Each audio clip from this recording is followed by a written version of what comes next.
All right. So I think we are live. If I'm not mistaken, we are still testing this new feature with StreamYard. So here we go this week. So first of all, thank you very much for being here today. We have a special guest again this week that is going to introduce himself. So it's Alfred. Good afternoon, Alfred. So the topic of this week, Pearls, very important. It's good to innovate, but it's better to commercialize your innovation.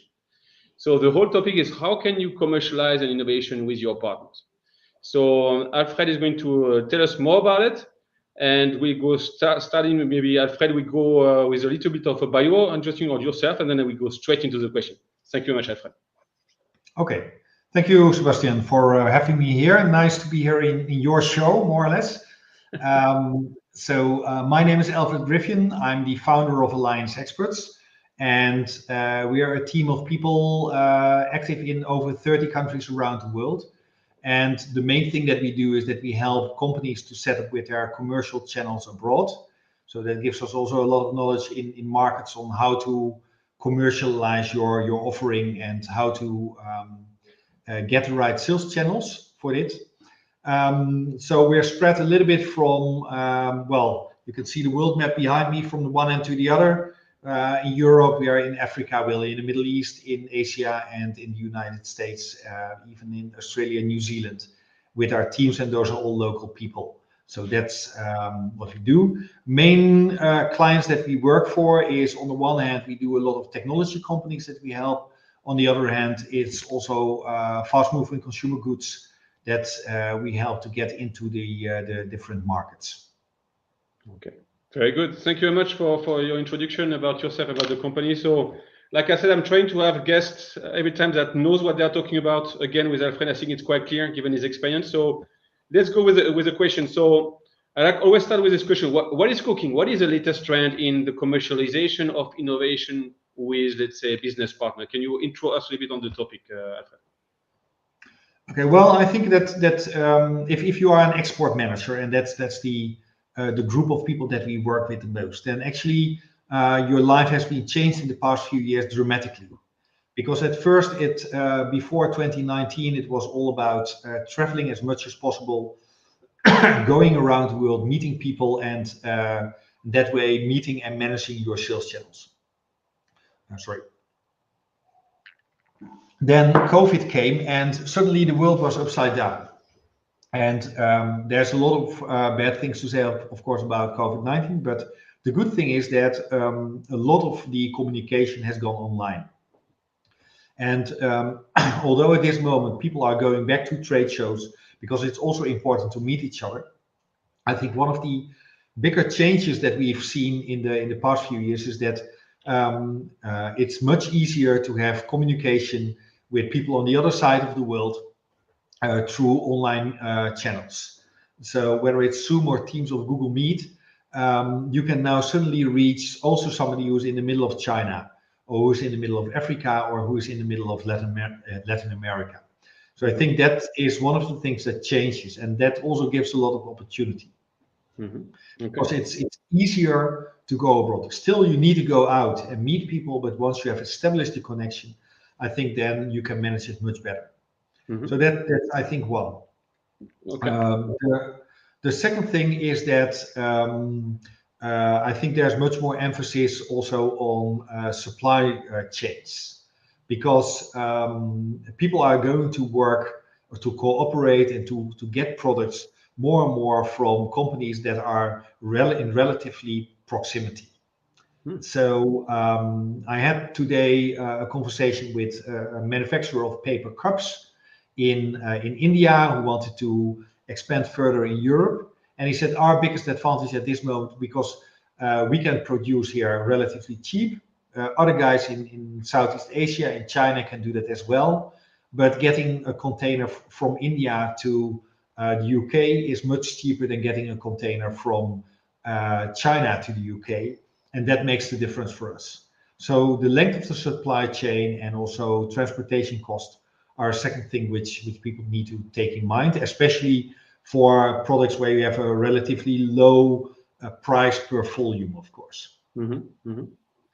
Okay. And I think the third big trend is still that we are moving from offline to online more and more. For practically every product that you see, the online sales is going to be much more, but it is growing. It may still be limited. So, for example, we are working at this moment with a manufacturer of curtains and all kinds of other blinds and selling their portfolio in Germany.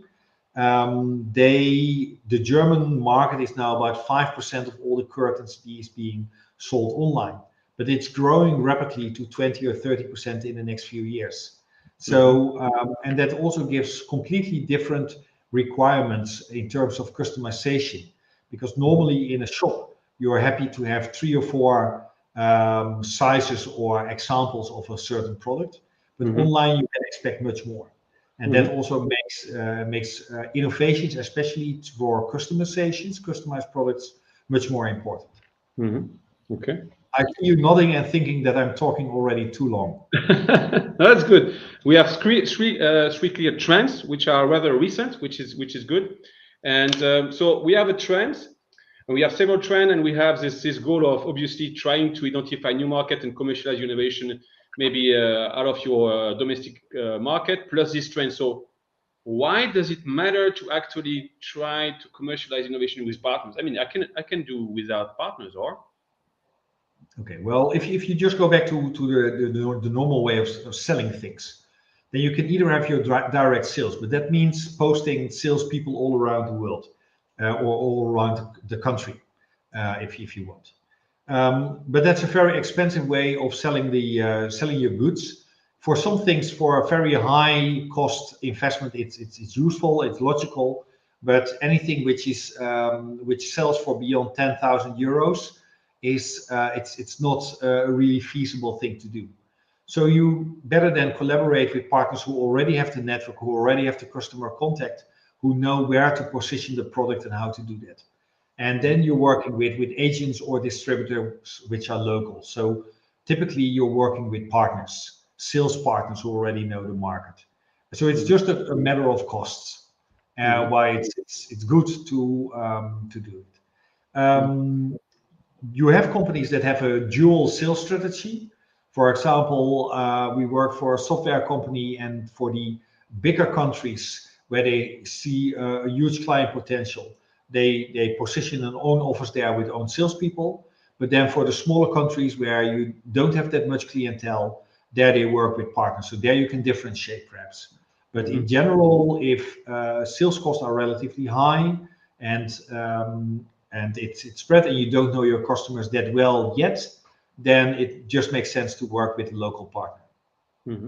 Okay, good. So we have an innovation. We have, let's say, partners, a network. Let's say maybe a potential distribution networks or sales agents or others. So it's in place.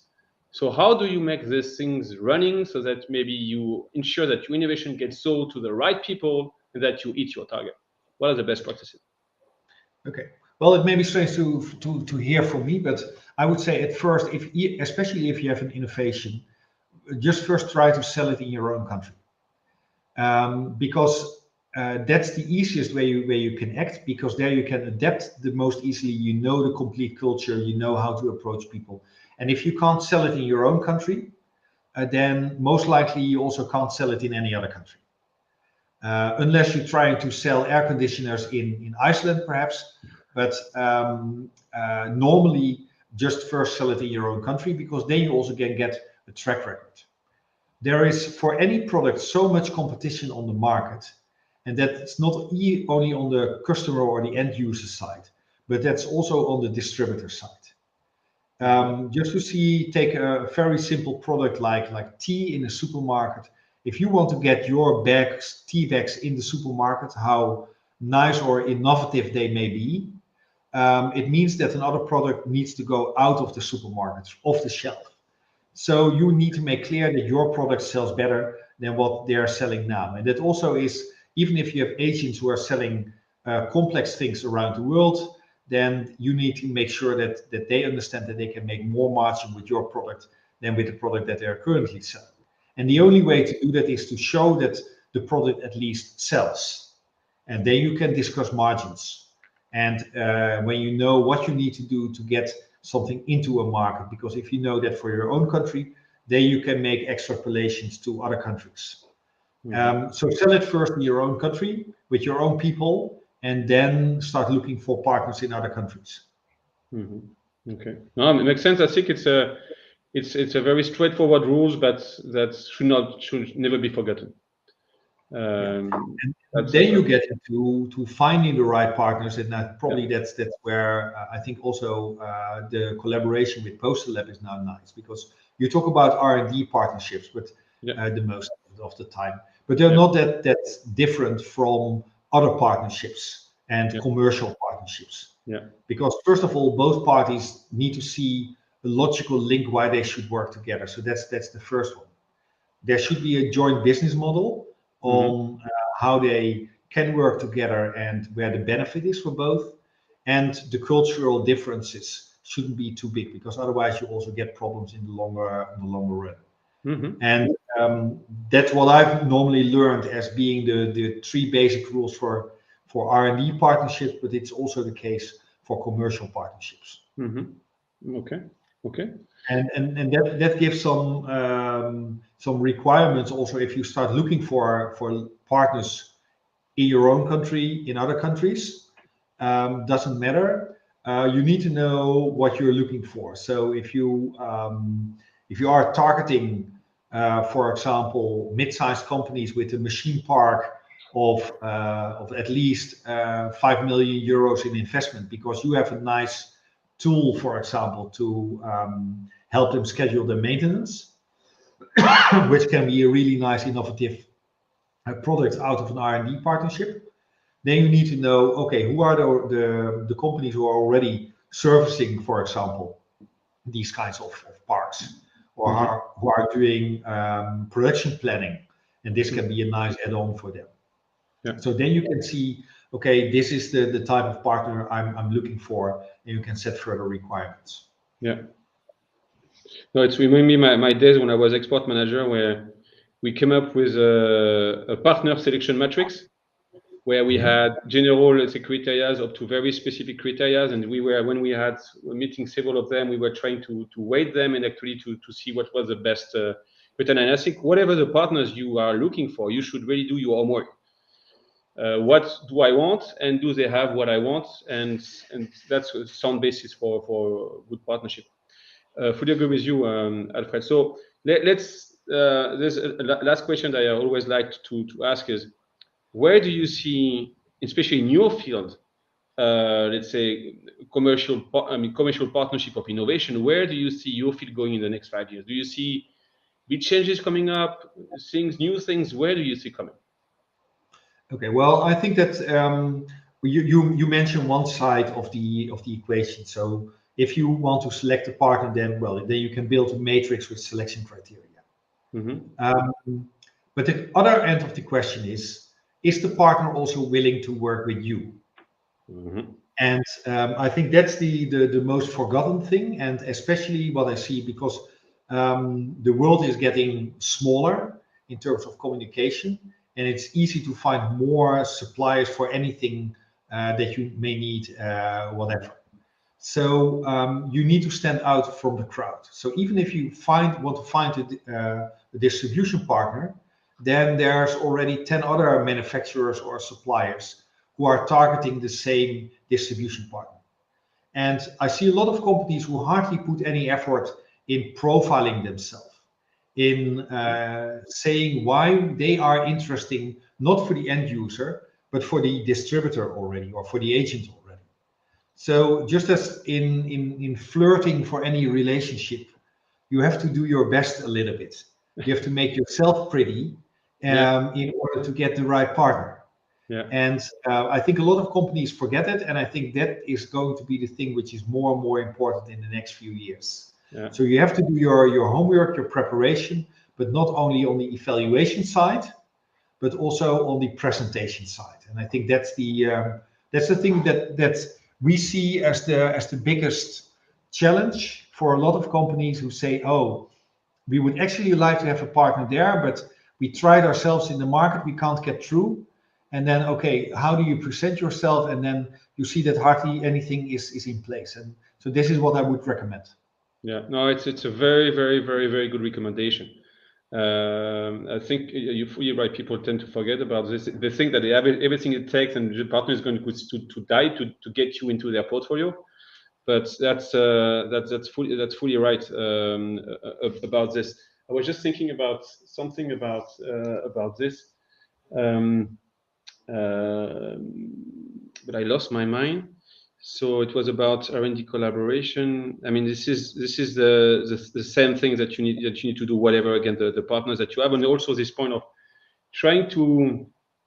I think you need to in R&D you need also to do your work in presenting yourself in what did you achieve, what is your gaps, where do you see the market going. So you need to give not the weapons, but you need to give the data for the partners to make his own analysis to say, okay, yes, in fact, this is the right thing. Yeah. And I think need to be transparent. You need to be transparent. Yeah, but I think in R&D, it's if I just may add one thing, in R&D, it's a little bit the Chinese way of presenting yourself instead of the European way or the Western way of presenting yourself. If you go to a Chinese company, then they will say, okay, we were established in 1962, and we have 500 people, and they're in these buildings in this city, and this is our founder, and this is what we produce. And by the way, you can use it for this and this, and that's why we are so good. And so that's the Chinese way. I think for R&D partnerships, then since you're developing something new, then it goes about the credibility of the company. Yeah. If you go, if you look at the Western way of presenting the company, then you say, okay, well, you have this need, we have this and this product for it, and by the way, we make it with these 500 people who are established in these and these cities, and we do it already since 1962. So it's the same information, but it's just the other way around. And I see this mostly as a big difference between Chinese way of presenting yourself and the Western way of presenting yourself. But I think perhaps that's also the difference between R&D and commercial partnerships. Yeah, that's a good point. But that's, I mean, in the end, it's all about what you said. I mean, it's how to become the partner of choice. Whatever you do, I mean, in R&D or commercialization, if you want to be the partner of choice, it's what you are saying, and you need to do much more homework than in the past, and you are going to do a lot to come because of the competition that is more and more strong. We are getting towards the end of the podcast, Alfred. I don't see any question coming up unless Drew, that is in the back end, signal it to us. But we still have 2 minutes left. I mean, now 1 minute left. Alfred, do you have anything that come up to your mind? Anything you would like to share we did not address in the last minute? Yeah, I think if there's one thing, especially for innovative companies, then I think that the proof of the need for the product is one of the most important things if you want to commercialize things. So there's a lot of innovations, of course, where you at first ask, okay, why do I need it? And if you can't answer that question properly, then you can't go further with, especially with worldwide commercialization. So I think that's the thing for companies to focus on in an early stage. And I think that with all kinds of lean innovation methodology, you can do that pretty well. But I think that's the thing which I would recommend for any R&D partnership that you're facilitating at this moment. Yeah, no, very good point. Thank you very much. We are right on time, Alfred. Thank you very much for your time. Thank you very much for your let's say down to earth, very practical advice. This is what I also like in the space of the market. It's very practical thing that people that actually done it before. So thank you again. All the best to you and your organization, Alfred. And we keep on hearing each other. Thank you very much, Alfred. Thank you. Nice doing this. Thank you.